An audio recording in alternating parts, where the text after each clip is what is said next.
most free gracers blindly accept this concept of a sinful nature, despite the fact that this phrase never appears in the Bible. Never once in the entire King James Bible does the phrase sinful nature appear. The Bible says Adam and Eve were created as good. The Bible says that all children who are under the age of accountability, which means they are unaware of morality, go to heaven when they die. The Bible never says that we are inherently sinful. The concept of a sinful nature comes from Catholicism, from the Catholic saint St. Augustine of Hippo. What St. Augustine of Hippo taught is that a man is justified by works, not by faith alone. But then he says, well, how do we reconcile this with Romans 11:6, which says that if it is by grace, it is no longer of works? St. Augustine of Hippo's way to reconcile these two beliefs is to say that God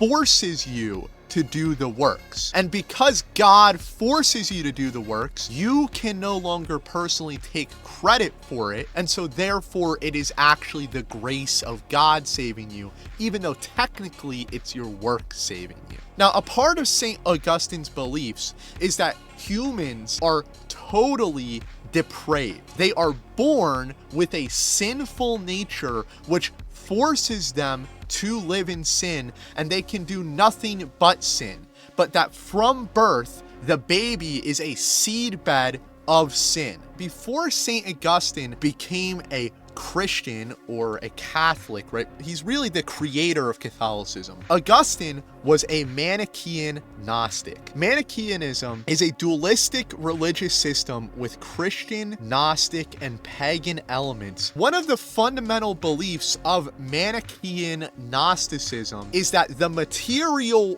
world, which is around us, is evil. In fear and shame, Sophia cast the Demiurge out of heaven. In his cosmic solitude, the Demiurge created the material world in his own likeness, misshapen, petty, and just all around wrong.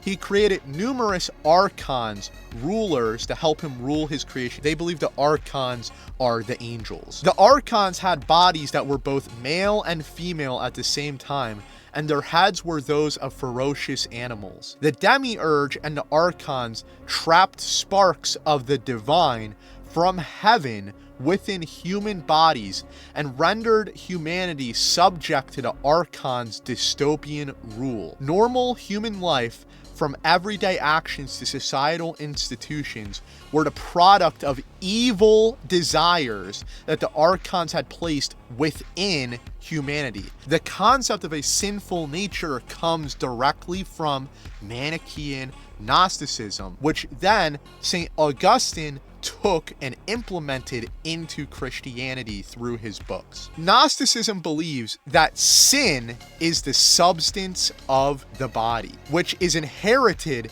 at conception, so that a man is born sinful or with a sinful nature. The early church, on the other hand, taught that sin was a free choice of the will, which is originated by the individual. The Gnostics taught that a man was sinful by nature, while the early church taught that man was sinful by choice. This whole belief of a sinful nature, that we are incapable of not sinning, is a total invention that comes from Gnostic heretics. It says here in the Original Sin Wikipedia article, during this period, the doctrines of human depravity and the inherently sinful nature of the human flesh were taught by Gnostics, and Orthodox Christian writers took great pains to counter them. Gnosticism is the origination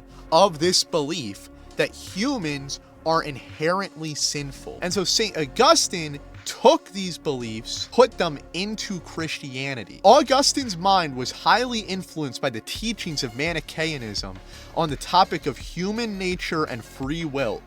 And in his views on the subject, he clearly departed from the views of the early church. So this whole concept of sinful nature, it is a Gnostic, false, wicked doctrine that was brought into Christianity by a Catholic saint, Saint Augustine, who perverted Christian doctrines of original sin and predestination with his wicked, satanic, devilish heresy.